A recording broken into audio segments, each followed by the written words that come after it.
এই এই এই আরো, আমি কি স্বপ্ন দেখছি? আমি চিমটিতে না, প্লিজ। আ অর্পিতা হাত ডলছে, সবাই অর্পিতার দিকে তাকিয়ে আছে। অর্পিতা নিজেকে এলিয়ান ডাকছে। ইমা খুব জোরেই অর্পিতার হাতে নখ বসিয়ে দিয়েছে। অর্পিতার চোখ দিয়ে বোঝানো তোর খবর আছে। অর্পিতা মুখটা হাসি হাসি করে বলে, আরে আরিয়ান যে, কেমন আছো? ভালোই।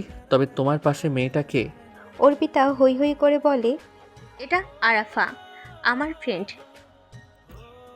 আরাফা আরিয়ানের কথায় আকাশ থেকে বলল, ওকে চেনে না? What a drama! এই ছেলে মেবাজ জানতো, কিন্তু এ তো দেখছে এখন নাটকবাজ টু। আরাফা রেগে যাচ্ছে। আরিয়ান আফসোস করে বলে, ইস, বাচ্চা মেয়েটা এত কিউট। আচ্ছা, ওকে এই কয় বছর চোখে পড়লো না কেন? অর্পিতা হেসেই বলে, করোনার সময় বন্ধ থাকলো প্রায় 2 বছর।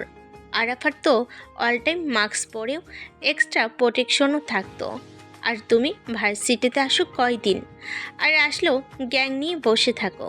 আরাফা ইদানিং আমাদের সাথে এসে আড্ডা দেয়।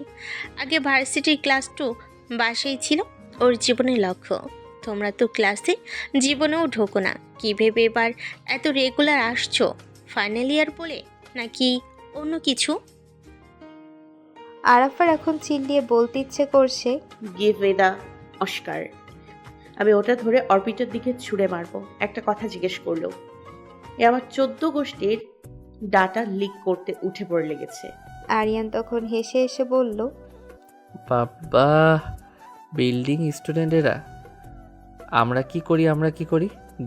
আরাফার রাগে এবার শব্দ আকাশে, দাঁত কিরমির করে বলল, আগে বড় বড় কয়টা কচু গাছ খুঁজবেন, তারপর 4 বছর দড়ি জোগা করে এই চতুর পাণ্ডবের দল মিলে পায়ে দড়ি লাগিয়ে ঝুলে পড়বেন, একদম স্পটেড। আরাফা কথাটা বলে রাগে গটগট করে হাঁটা দেয়। আরিয়ান ঢং করে বলে, দিনে বড় জ্বালা রে, কচু গাছের জ্বালা। আরাফা সেই কখন থেকে বিরক্ত হয়ে দাঁড়িয়ে আছে।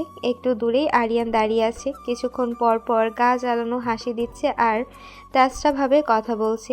আরিয়ান হেসে হেসে সুহাসকে বলে, বন্ধু, যে গরম পড়েছে, আমার মেকআপ গলে গলে পড়ছে রে। টিস্যু দে, টিস্যু দে। আরাফা আরিয়ানের দিকে তাকাতেই সে চোখ টিপে দেয়। আরাফা কটমট দৃষ্টি নিক্ষেপ করে। আরাফা তার ড্রাইভারকে দেখছে না, তার বাবাকে কল করলো। ওপাশ থেকে রিসিভ করতেই আরাফা বলে,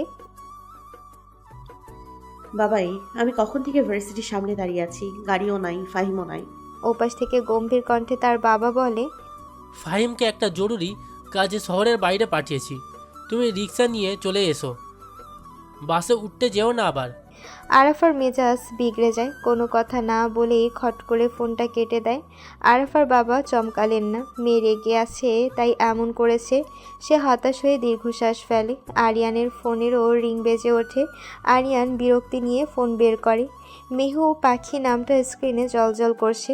আরিয়ানের বুকটা মুচড় দেয় অজানা কারণে। কলটা কেটে যায়। ফোনটা আবারও নতুন উদ্যমে বাজতে থাকে। আরিয়ান ঝট করে রিসিভ করে। হ্যালো মেহু পাখি। আরাফা তীর্যক চোখে তাকায়। মিহু পাখি ডাকছে। কি যে প্রেম এদের, আল্লাই জানে। যত সব ঢং। ফোনের ওপাশ থেকে কি বলে তা আরাফা শোনে না। আরিয়ান অস্থির হয়ে কাপা কণ্ঠে বলে, মেহু পাখির কিছু হবে না, আমি আসছি। আরিয়ান কাউকে কিছু না বলে বাইক ছুটিয়ে চলে যায়। তার বন্ধুরাও আরাফা অবাক হয়ে তাকিয়ে আছে। আরাফা মনে মনে বলে, গার্লফ্রেন্ডের একটা কলে কুত্তার মতো দৌড়াচ্ছে, বড়ই আজব। কিন্তু বাকি তিনজন তো ঝড়ের আভাস পাচ্ছে। আরিয়ান যত দ্রুত সম্ভব বাইক চালাচ্ছে, বুকের ভেতর হাতুড়ি পেটাচ্ছে। এই বুঝি সব পেয়েও হারালো। বাড়ির সামনে এসে আরিয়ান বাইক থামায়, তাড়াতাড়ি বাড়িতে ঢোকে। আরিয়ান এক ছুটে মিহির রুমে যায়। ততক্ষণে অ্যাম্বুলেন্স এসে পড়েছে। মিহি অচেতন হয়ে বিছানায় পড়ে আছে, নাক দিয়ে রক্ত পড়ছে। আরিয়ানের বুকে ঝড় শুরু হয়। আরিয়ান মিহিকে পাজাগোলা করে অ্যাম্বুলেন্সে নিয়ে যায়। আরিয়ানের সাথে তার বাবা মা আসে মাহিকে নিয়ে। নিজের ছোট বোনটার এমন বিধ্বস্ত অবস্থা দেখে আরিয়ানের কষ্ট হচ্ছে। এই মেয়েটা তাকে সবসময় মেন্টালি সাপোর্ট করেছে। অ্যাম্বুলেন্স থামতেই আরিয়ান মিহিকে নিয়ে নামে। তাকে নিয়ে হাসপাতালের বেডে শুয়ে দেয়। ডাক্তার বলেছে কিছু টেস্ট করা লাগবে। শায়লা রহমানের কোলে মাহি, সে কান্না করছে খুব। শায়লা রহমান আর শহীদ মিলে সামলাতে হিমশিম খাচ্ছে। আরিয়ান গিয়ে মিহিকে কোলে নেয়, তারপর হেসে বলে, কি হয়েছে আমার মামুনিটার? এভাবে কাঁদছো কেন আম্মু? তুমি তো স্ট্রং গার্ল, কাঁদে না মা। আরিয়ানের কথায় মাহির কান্না থেমে যায়। শায়লা রহমান ছেলের দিকে তাকিয়ে আছেন, আরিয়ান তাদের দিকে তাকায়, চোখাচোখি হয়ে যায়। আরিয়ান চোখ নামিয়ে নেয়, অনেক কষ্টে বলে, আপনারা বাড়ি চলে যান, আমি মেহু পাখির কাছে আছি। শায়লা রহমান নাকচ করে বলেন, না, আমরা যাব না, তুমি মাহিকে আমার কাছে দাও। না প্রিন্সেস, আমার কাছে থাকুক। আপনি ওকে সামলাতে পারবেন না। বাচ্চা সামলানো সবার কর্ম নয়। আমি ওর মাকে বড় করেছি, ওকেও সামলাতে পারবো। আরিয়ানের কথায় তার মা কষ্ট পায়। ছেলে তার উপরে অভিমান করে আছে। তিনি ইতস্থ করে বলে, আচ্ছা, মাহির বাবা কোথায়? আরিয়ান এই প্রশ্নে থমকে যায়, কি উত্তর দেবে। তখন ভরাট কণ্ঠে শহীদ তাজওয়ার জিজ্ঞেস করেন, শফিক আর সাদিয়া কোথায়? আরিয়ানের চোখ লাল হয়ে যায়। নিজের রাগ কন্ট্রোল করে বলে, এত জানার ইচ্ছে থাকলে নিজের চেষ্টায় জেনে নিন। ওইসব কালো দিনের কথা আমি বারবার আওড়াতে পারবো না। শহীদ কিছু বলতে যাবে তার আগেই ডাক্তার আসে। আরিয়ান ডাক্তারের কাছে যায়, তাড়াতাড়ি করে জিজ্ঞেস করে, স্যার, মেহুর জ্ঞান ফিরেছে, ওর সাথে দেখা করতে পারবো? আর রিপোর্টে কি এসেছে? ডাক্তার আরিয়ানকে থামিয়ে বলে, জ্ঞান ফিরেছে, দেখা করতে আসুন। আর আরিয়ান, আপনি আমার সাথে চেম্বারে আসুন। শায়লার সহিত মিহির কাছে চলে যায়। আরিয়ানের অনেক ভয় করছে, কি বলবে ডাক্তার। আরিয়ান ডাক্তারের চেম্বারে গিয়ে বসে। তারপর ডাক্তার যা বলল তা শুনে আরিয়ানের মাথায় বাজ পড়ে, বুকের ভেতর হাতুড়ি পেটাচ্ছে। সে এই কথা কাউকে বলতে না করে। আরিয়ান ডাক্তারের চেম্বার থেকে বেরিয়ে মিহির কেবিনের দিকে এগোতে থাকে। পা দুটো চলছে না। মাহিকে দু হাতে জড়িয়ে ধরে আরও শক্ত করে। মাহির ঘুমন্ত মুখের দিকে তাকাতেই ভেতরটা হুহু করে ওঠে। আরিয়ানের এখান থেকে মিহির কেবিনের দূরত্ব আজ যোজন যোজন মনে হচ্ছে। মিহি জ্ঞান ফিরেছে পর থেকে আরিয়ানের কথা জিজ্ঞেস করে, কেমন লাগছে মিহু পাখি? মিহি কিছুক্ষণ ভাইয়ের মুখের দিকে তাকিয়ে থাকে, তারপর ধীর কণ্ঠে বলে, ভাইয়া, আমি মরে গেলে তুই মাহিকে দেখে রাখিস, ওকে কখনো কষ্ট পেতে দিবি না, আর না হলে ওকে চৌধুরী বাড়িতে দিয়ে আসিস। আরিয়ানের বুকটা ছ্যাদ করে ওঠে। এসব কি বলছে মিহি? বোনের মৃত্যুর কথা সে দুঃস্বপ্নেও ভাবতে পারে না। মৃত্যু হলো চরম বাস্তব, খুব তেতো একটা সত্য। এই দুই অক্ষরের শব্দটা এত ভারী কেন? আরিয়ান নিজেকে ধাতস্থ করে বলে, ধুর পাগলি, এইসব আজে বাজে কথা কেউ বলে? তুই বাড়ি ফের, থাপড়িয়ে গাল লাল করে দেব। সব সময় আজগুবি চিন্তা। শায়লা রহমান চিহ্নিত হয়ে বলেন, মিহির কি হয়েছে? শহীদ, মিহি আর শায়লা উত্তরের আশায় আরিয়ানের দিকে তাকিয়ে আছে। আরিয়ান আর চোখে মিহিকে পরখ করে বলে, আরে বিপি লো হয়ে গেছিল, তাই না খেয়ে খেয়ে শরীর দুর্বল করে ফেলেছে। বাড়ি নিয়ে তোকে 4 বেলা করে খাওয়াবো। শহীদ গলা খাকারি দিয়ে বলে, ওকে ওকে বাড়ি নিয়ে যাব কবে? আরিয়ান বলে, আজকেই নিয়ে যাওয়া যাবে, ওষুধগুলো যাওয়ার পথে কিনে দিব। শায়লা হাফ ছেড়ে বাঁচল যেন। মিহির প্রতি মায়ার লেগে গেছে খুব। মিহির মন ভরল না আরিয়ানের উত্তরে। তার মনে হচ্ছে মৃত্যু খুব নিকটে। দু চোখের কান্নিস বেয়ে জল গড়িয়ে পড়ে। আরিয়ান মিহি সহ সবাইকে নিয়ে বাড়িতে আসে। কড়া নির্দেশ দেয় ঔষধ ঠিকমতো খাওয়ার আর ফুল রেস্টে থাকতে বলে। শায়লা রহমানকে সব বুঝিয়ে বেরিয়ে যায়। শায়লা রহমান পেছন থেকে ডেকে বলে, এত অভিমান তোর? একটাবারও মা বলে ডাকলিও না, খুব রেগে আছিস তাই না? আরিয়ান থমকে এবার পেছনে তাকিয়ে আবার চলে যায়। শায়লা রহমানের বুক চিরে দীর্ঘশ্বাস বেরিয়ে আসে। আরাফা সকালবেলা হন্তদন্ত হয়ে বেরোয়। ঘুম থেকে উঠতে দেরি হয়ে গেছে, ক্লাস মিস হয়ে যাবে নির্ঘাত। আজও ড্রাইভার ফেরেনি। মেজাজটা আরও তুঙ্গে উঠে যায়। এখন একটা রিক্সাও আসছে না। হঠাৎই দেখা মেলে অনিকের। আরাফাকে দাঁড়িয়ে থাকতে দেখে সে বাইক থামায়, হাসি মুখে জিজ্ঞেস করে, আরে দাঁড়িয়ে আছেন যে, ভার্সিটি যাবেন না?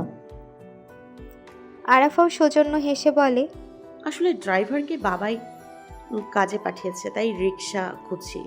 অনেক কিছু ভেবে বলে, আমার সাথে এসো। চলো আমি তোমাকে লিফট দেই। আরাফা ইতস্ত করছে, কোনো রিক্সাও আসছে না। বাধ্য হয়ে অনিকের পিছে উঠে পড়ে। আরাফা দূরত্ব রেখে বসে। পেছন থেকে এসব আরিয়ান দেখে রাগে ফেটে পড়ে। নিজে একটা প্লে গার্ল আবার আসে অন্যকে জ্ঞান দিতে। ওকে যদি ভেঙে গুড়িয়ে না দিয়েছি, আমার নামও আরিয়ান তাজওয়ার নয়। আরাফার অহংকার আমি ভেঙে গড়িয়ে দেব। আরাফা ক্লাস করছে আর ফাঁকে ফাঁকে আরিয়ানের দিকে তাকাচ্ছে। আজব, আজ ছেলেটা তার দিকে তাকাচ্ছেই না। আরাফা নখ কামড়ানো শুরু করে। কি হলো এই ছেলের? পাশ থেকে অনিক বলে। এই আরাফা, কি ভাবছ? আরাফা হকচকিয়ে যায়, নিজেকে শান্ত করে হেসে উত্তর দেয়। কিছু না, কি ভাববো আর? আচ্ছা, আমার সাথে ঘুরতে যাবে ভার্সিটি শেষে? আরাফা কিছুক্ষণ সময় নিয়ে ভাবে, ফাঁকে একবার আরিয়ানের দিকে তাকায়।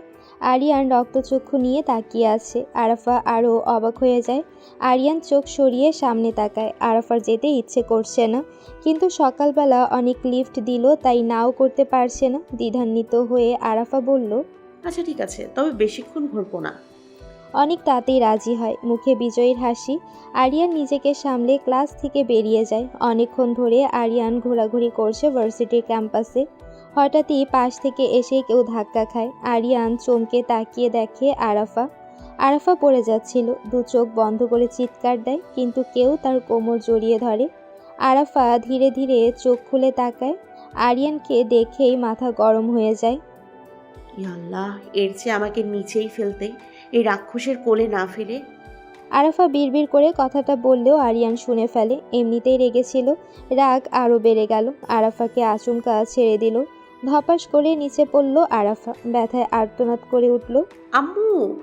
আপনি কি, হ্যাঁ, মিনিমাম কমন সেন্স নাই? এইভাবে কেউ ফেলে দেয়? আরিয়ান রাগে নাক ফুলিয়ে বলে, তোমার নাকি আমার কোলে পড়ার চেয়ে নিচে পড়তেই বেশি স্বাচ্ছন্দ্য লাগে, তাই ফেলে দিয়েছি। আরাফা কিছু বলার আগেই অনিক দূর থেকে তাকে ডাক দেয়। অনিককে দেখেই আরিয়ান আরাফাকে পাজা কোলা করে তুলে নেয়। আকস্মিক কাণ্ডে আরাফা ভ্যাবাচাকা খেয়ে যায়। ভার্সিটির সবারই চোখ কোটর থেকে বেরিয়ে আসার উপক্রম। আরাফা নিজেও বিস্ময়ে কর্তব্য বিমূঢ় হয়ে গেছে। অনেক এই দৃশ্য দেখে দ্রুত এগিয়ে আসছে। আরিয়ান আবারও তার সাথে টেক্কা দিতে চাইছে, এর ফল মোটেও ভালো হবে না। অনিককে আসতে দেখে আরিয়ান ন্যাকা সুরে বলে, বেবিটা, তুমি কি ব্যথা পেয়েছো? আই অ্যাম সো সরি, আমি তোমাকে ইচ্ছা করে ফেলিনি। আরিয়ানের ন্যাকামি দেখে রাগে আফরার পিত্তি জ্বলে ওঠে। রাগে কিছু বলবে তার আগে আরিয়ান কানের কাছে মুখ নিয়ে ফিসফিস করে বলে, যা বলছি তাল মিলাও, নাইলে এবার ফেলে দিলে কোমর ভেঙে সোজা ঢাকা পিজি হাসপাতালে ভর্তি হওয়া লাগবে। এমনিতেই প্রথমবার পড়ে অনেক ব্যথা পেয়েছে, এবার ফেললে কোমর ভেঙেই যাবে। আরাফা জানে আরিয়ানের তাকে ফেলে দিতে একটু বাঁধবে না। কাঁদো কাঁদো হয়ে আরিয়ানের দিকে তাকিয়ে মাথা নাড়ে। অনিক এসে বলে, আরাফা, কি হলো, ঘুরতে যাবে না? আর এই আরিয়ান, তুই ওকে নামা। আরিয়ান তখন হেসে বলে, আরে ও আমার সাথে যাবে, এখন তোর সাথে না, যা এখান থেকে। অনেক রেগে বলে, আমি আরাফার কাছে জিজ্ঞেস করছি, তোকে বলিনি। আরাফা, আমি তোমার মুখ থেকে শুনতে চাই। আরিয়ান আরাফার কোমরে চাপ দেয়। আরাফা ব্যথায় কুকড়ে ওঠে, আস্তে করে বলে, অনিক তুমি যাও, আমি আরিয়ানের সাথেই যাব। কিন্তু আরাফা। আরিয়ান অনিককে থামিয়ে বলে, কোনো কিন্তু নয়, bye and see you later. Aryan আফরাকে কোলে নিয়ে হাঁটা দেয়। অনেক রাগে ফুঁসছে। বাকিরা সবাই ড্রামা দেখলো এতক্ষণ দাঁড়িয়ে দাঁড়িয়ে। আরাফা নাক ফুলিয়ে আসে।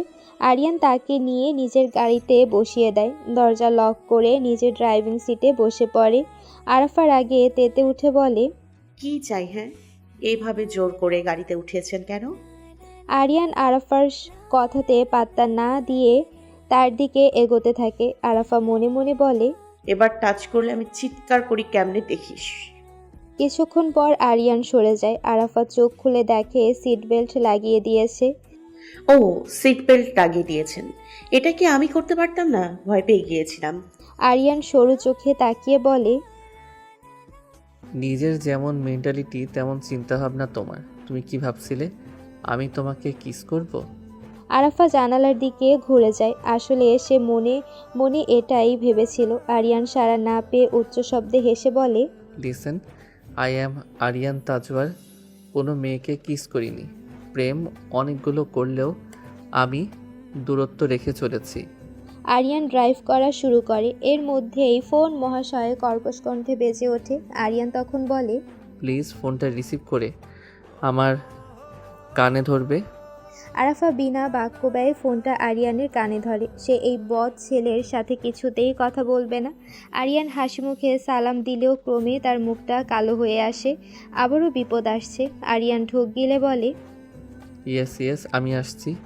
ও নেগেটিভ ব্লাড আমার আছে, চিন্তা করবেন না। আরাফা, ফোনটা সরাও। আরাফা ফোনটা জায়গা মতো রাখে। গলা খাকারি দিয়ে প্রশ্ন করে, কে ছিল? আরিয়ান আরাফার উৎসুক দৃষ্টির দিকে তাকায়। বড্ড মায়া হয়। শান্ত কণ্ঠে বলে, গেলেই দেখতে পাবে। আরাফার মনটা বড্ড কুগাইছে। কোমরে আর পায়ে ভীষণ ব্যথা করছে।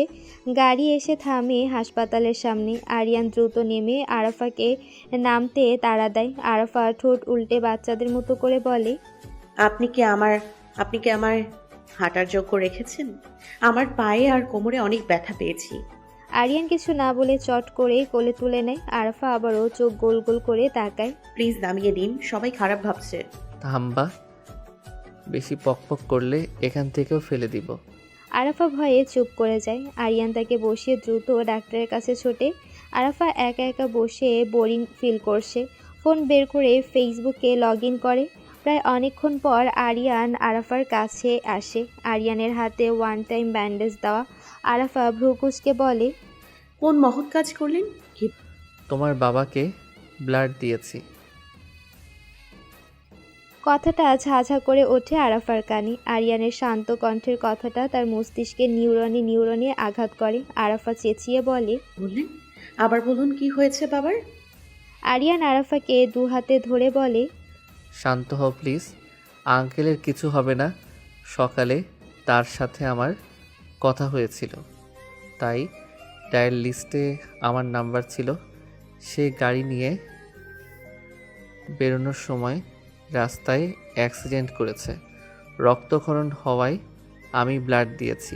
জ্ঞান ফিরতে সময় লাগবে। আল্লাহকে ডাকো। আরাফার হাত পা অবশ্যই আসছে। মায়ের পর বাবাকে হারাতে পারবে না। চোখের সামনে সব অন্ধকার হয়ে আসছে।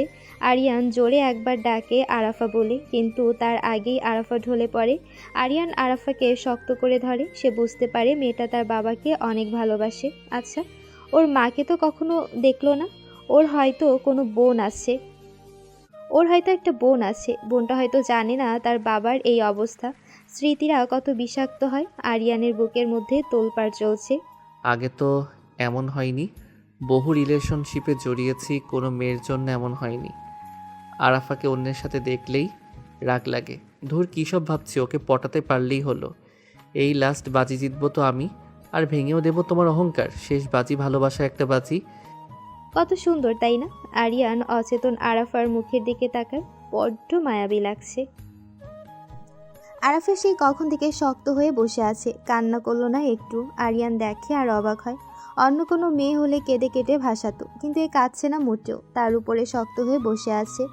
আরিয়ান পাশে এসে বসলো। তখন থেকে দৌড়ঝাঁপ করেই যাচ্ছে। গলাটা পরিষ্কার করে আরাফার উদ্দেশ্যে বলে, কেউ কি চা খাবে?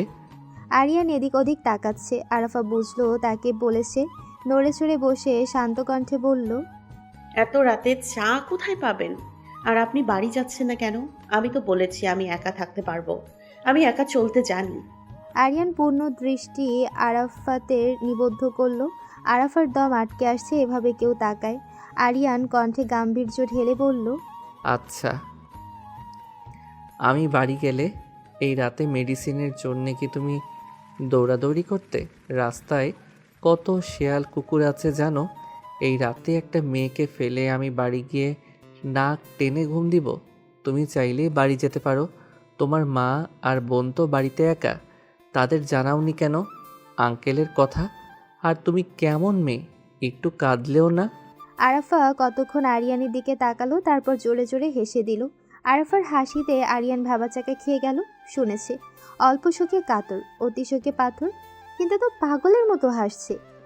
গড পাগল হয়ে গেল নাকি? আরিয়ান ধমকের সুরে বলল, আরাফা, এটা হাসপাতাল, আস্তে হাসো। আর পাগল হয়ে গেলে নাকি? হাসছো কেন? আমি কি কোনো জোকস বলেছি? আরাফা জোরে হাসা থামিয়ে দিল, মৃদু হেসে বলে। জোকসের চেয়ে কম কিছু নয়। আরাফা দেয়ালে পিঠ ঠেকিয়ে দিল। আরিয়ান অবাক হচ্ছে এই মেয়ের কথায়। আরাফা নিজেই বলতে শুরু করলো, ছোটবেলা থেকেই বাবাইয়ের সাথে একা থেকেছি। বাবাই আমাকে অতটা আদর করতো না, সারাক্ষণ নিজের কাজ, বিজনেস এইসব নিয়েই ব্যস্ত থাকতো। বাবাইকে জিজ্ঞেস করতাম আমার আম্মু কই, সবার মা স্কুলে দিয়ে আসে, আমার মা কেন আমায় দিয়ে আসে না? বাবাই কিছু বলতেন না। প্যারেন্টস মিটিংয়ে সবার অভিভাবক যেত, কিন্তু আমার সাথে যেত একজন সার্ভেন্ট। তখন থেকেই মায়ের জন্য অনেক কান্নাকাটি করতাম। যখন আমার 7 বছর বাবাই এক মহিলাকে বিয়ে করে আনলেন। ওই দিন বাবাইয়ের মুখে যে হাসি দেখেছি তা আর কখনোই দেখিনি। বাবাই ওই দিন অনেক খুশি ছিল। বাবাই মহিলাটিকে দেখিয়ে বললেন, এটা আমার মা। আমিও বেজায় খুশি। তখন থেকেই ওনাকে মাম্মাম ডাকি আমি। মাম্মাম আমাকে অনেক আদর করতেন। আমাকে স্কুলে দিয়ে আসতেন, নিয়ে আসতেন, খাইয়ে দিতেন, আবার ঘুম পাড়িয়ে দিতেন। বাবাই মাম্মাম আসার পর থেকেই চেঞ্জ হয়ে গেল।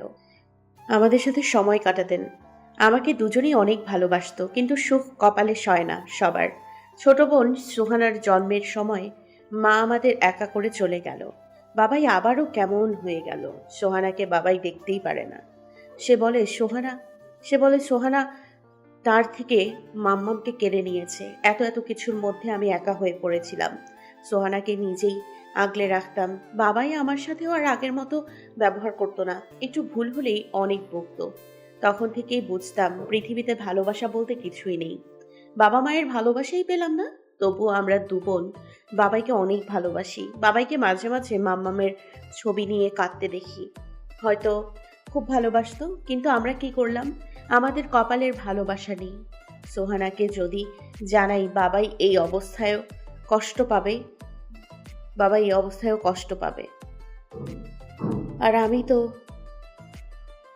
আর আমি তো সেই মাম্মামকে হারিয়ে কান্নাও হারিয়ে ফেলেছি। আরাফা থামলো, এক দীর্ঘশ্বাস ছেড়ে চোখ বন্ধ করে নিল। আরিয়ান হা করে এখনও আরাফার দিকে তাকিয়ে আছে। মেয়েটার এত কষ্ট, অথচ নিজের পার্সোনালিটি কত স্ট্রং রেখেছে। কান্না নাকি মেয়েদের মানায়, কিন্তু আরাফা একটুও কাঁদলো না। আচ্ছা, কতটা কষ্ট পেলে একজন মানুষ এমন শক্ত হয়ে যায়? আসলে প্রিয় মানুষ হারিয়ে যাওয়ার কষ্ট হয়তো এমনই। আরাফাকে সান্ত্বনা দেওয়ার ভাষা আরিয়ানের নেই। আরাফা নিজেই প্রশ্ন করে, আপনি যে বাড়িতে যাননি, আপনার মা বাবা চিন্তা করবে না? আরিয়ান চমকে ওঠে। মা বাবা বলে যাদের জানলো তারা তো নেই।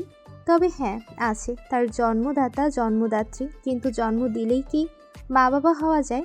আরিয়ান মৃদু হেসে বলে, তুমি আমাকে আপনি করে বলছো কেন? আমরা তো সেম ইয়ারে পড়ি। অনিককে তো তুমি করেই বলো, তাহলে আমাকে আপনি বলছো কেন? আরিয়ান কথা ঘোরানোর চেষ্টা করছে। আরাফা বুঝলো, তাই কথা না বাড়িয়ে বলল, আচ্ছা, ট্রাই করব তুমি করে বলার। তাহলে বলুন, তুমি কয়টা প্রেম করেছো আর এখন কয়টা করছেন? আরাফার কথায় আরিয়ান হো হো করে হেসে দেয়। আরাফা বোকার মতো তাকিয়ে আছে। তাকে কি দেখতে জোকারের মতো লাগছে? আর এভাবে হাসছে কেন? অনেক কষ্টে আরিয়ান হাসি থামিয়ে বলে, ভাই, এই তোমার তুমি বলা? তুমি মিলিয়ে জগা খিচুড়ি পাকিয়েছো। কি যেন বললে? তাহলে বলুন, তুমি কয়টা প্রেম করেছো আর এখন কয়টা করছেন? Like seriously? আরাফা জিভ কাটে। বোকার মতো কি উল্টাপাল্টা বলে ফেলেছিল, আর তাই এভাবে হাসবে। ঠোঁট ফুলিয়ে অন্যদিকে মুখ ঘুরিয়ে নেয় আরাফা। আরিয়ান হাসি থামিয়ে বলে, আমি এই পর্যন্ত ৭৪টা প্রেম করেছি, আর এখন কেউ নেই। ইচ্ছে ছিল সেঞ্চুরি করার। আরাফার চোখ কোটর থেকে বেরিয়ে আসার উপক্রম। আরাফা তুতলিয়ে বলল,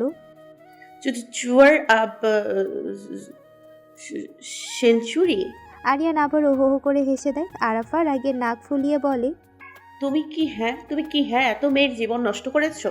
আরিয়ান হাসা থামিয়ে ইনোসেন্ট ফেস করে বলে, আচ্ছা, আমার ভুল হয়ে গেছে, মাফ করে দিন। আরাফা ফিক করে হেসে বলে, বাবা মেয়ের কথা জিজ্ঞেস করে এড়িয়ে গেলে কেন? আরিয়ান দীর্ঘশ্বাস গোপন করে বলে, একদিন সময় নিয়ে শোনাবো সব ঘটনা। এখন মুড নষ্ট করার ইচ্ছা নেই। আর শোনো, আমার বাবা আর মা বেঁচে থাকতেও আমি এতিম। আরিয়ানের চেহারায় দুঃখের ছাপ স্পষ্ট। আরিয়ান, আজ আরাফাকে কুলে নিলি কেন? সুহাসের কথায় শিহাব কিছুক্ষণ ভাবে, পরে বলে, জেলাসি। আমি খেয়াল করছি অনেক আরিফার কাছে গেলেই আরিয়ান রাগে বম হয়। রায়ান বিজ্ঞের মতো বলে। হতে পারে আরিয়ান অনেককে সহ্য করতে পারে না, তাই তখন রেগে যায়। সুহাস শেষে বলে, নো, আমার মনে হয় আরিয়ান প্রেমে পড়বে খুব শীঘ্রই। রায়ান জোরে হেসে বলে। সিরিয়াসলি? এটাও হওয়া সম্ভব নয়, তবে হলে মন্দ হয় না। শিহাব তাল মিলিয়ে বলে, ওর প্রেমে পড়লে আমি লুঙ্গি পরবো যা। রায়ান আর সুহাস একে অপরের দিকে তাকিয়ে জোরে জোরে হাসে, কারণ এবার মিহির বিয়েতে শিহাব লুঙ্গি পরেছিল। নাচানাচি করতে গিয়ে লুঙ্গি খুলে হুলস্থুল অবস্থা হয়েছিল। রায়ান হাসি থামিয়ে বলে, তুই লুঙ্গি পড়িস না ভাই, তাহলে মান সম্মান সব শেষ। শিহাব রাগে তেড়ে এসে বলে, আচ্ছা বল আরিয়ান, ওর প্রেমে পড়লে কি করবি তুই? রায়ান কিছুক্ষণ ভাবে, আকাশের দিকে তাকিয়ে বলে, আমার প্রেয়সীকে আমার ভালোবাসার কথা জানাবো। সুহাস আর শিহাব একযোগে চিৎকার দেয়। রায়ান বিরক্ত হয়ে কান চেপে ধরে, ধমক দিয়ে বলে, পাগলের মতো চিল্লাস কেন? সুহাস উত্তেজিত হয়ে বলে, দুই বন্ধুর বিয়ে একসাথে খাবো তাই। আর বন্ধুর গুপ্ত প্রেয়সীর সন্ধানও পাবো। রায়ান বিরক্ত হয়ে বলে, মামা, তোমরা যে জোরে চিল্লানো দিচ্ছিলা, কানের পর্দা আরেকটু হলেই ফেটে যেত।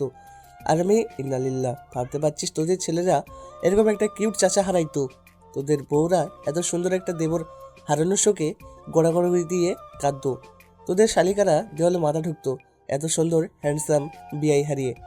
সেই দুঃখ তোরা পাবে না ভর্তি হতি, কত বড় ক্ষতি হতো ভাবতে পারছস? ছিছি, তোরা এত খারাপ। সবাই চুপ। রায়ান আগাম বিপদ সংকেত পেয়ে দেয় দৌড়, কারণ এরা এখন তাকে কিমা বানাবে। পেছন পেছন সুহাস দৌড়াচ্ছে আর বলছে, প্লিজ রায়ান থাম, আমার শালিকার দেওয়ালে মাথা এটা আমি চাই না। তার পেছনে শিহাব বলে, রায়ান মামা দাঁড়া, আমার বউ এত কিউট, দেবর হারিয়ে গোড়াগড়ি করুক তা আমি দেখতে পারবো না। রায়ান দৌড়ায় আর বলে, কালকে দেখবো না তোদের ব্যাপারটা ভাই, এখন আপন প্রাণ বাঁচাই। কেটে গেছে কয়েকটা দিন। আরাফার বাবা একটু সুস্থ হয়ে উঠেছে। এই কদিন আরাফা ভার্সিটি না গিয়ে তার বাবায়ের প্রপারলি যত্ন নিয়েছে। আরিয়ানও প্রতিদিন একবার এসে দেখে গেছে সৈকত সাহেবকে। তিনি আরিয়ানকে এমনিতেই অনেক পছন্দ করতেন, এখন তো গলে পড়েছেন আরিয়ানের উপর। আরাফার সাথে এ কদিনে ভালোই বন্ডিং হয়ে গেছে আরিয়ানের কাজকর্ম সবই ভালো লাগে আরাফার। আচ্ছা, সে কি প্রেমে পড়েছে? ইস, সর্বনাশ! এইটা কিভাবে সম্ভব? সৈকত সাহেব আর আরাফা কথার যুক্তি তর্ক করছে। সৈকত সাহেব মেয়েকে ঠান্ডা মাথায় বুঝিয়ে বলছেন, দেখ মা, তুই ভার্সিটিতে যা, আমি তো এখন মোটামুটি সুস্থ আছি, আর সার্ভেন্ট আছে। এতদিন ভার্সিটি মিস দিলি, আজ যা প্লিজ। একা না যেতে মন চাইলে আমি আরিয়ানকে কল দিই, সে নিয়ে যাবে। আরাফা ঠোঁট ফুলিয়ে বলে, তুমি এমন করো কেন বাবাই? আমি তোমার একটু যত্ন করছি, তাও তোমার ভালো লাগছে না। আর আমি একাই যেতে পারি, আরিয়ানার আসার দরকার নেই। ওই ডিজে ক্লাবে গিয়ে পার্টি করুক। মা, ওর কাজ ওটাই। তুমি খামাখা রাগ করো না প্লিজ, বাবাই বলছি।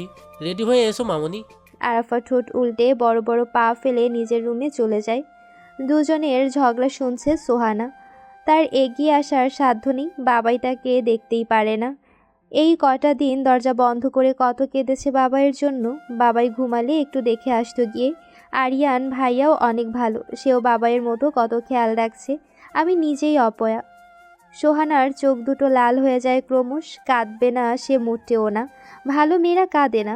স্কুল ব্যাগ কাঁধে নিয়ে গটগট করে বেরিয়ে যায় সে। এসে ড্রাইভারকে তাড়া দেয়, তাকে দিয়ে এসে আবার আরাফাকে ড্রপ করা লাগবে। কিরে আরিয়ান, কাহিনী কি মামা? সুহাসের বেহালিপনা কথায় আরিয়ান বিরক্ত হয়। চরম বিরক্তিতে কপাল কুঁচকে জিজ্ঞেস করে। কিসের কাহিনী? শিহা 32 পার্টি বের করে হেসে বলে, আরে মামা, তোমার প্রেমের খবর কি?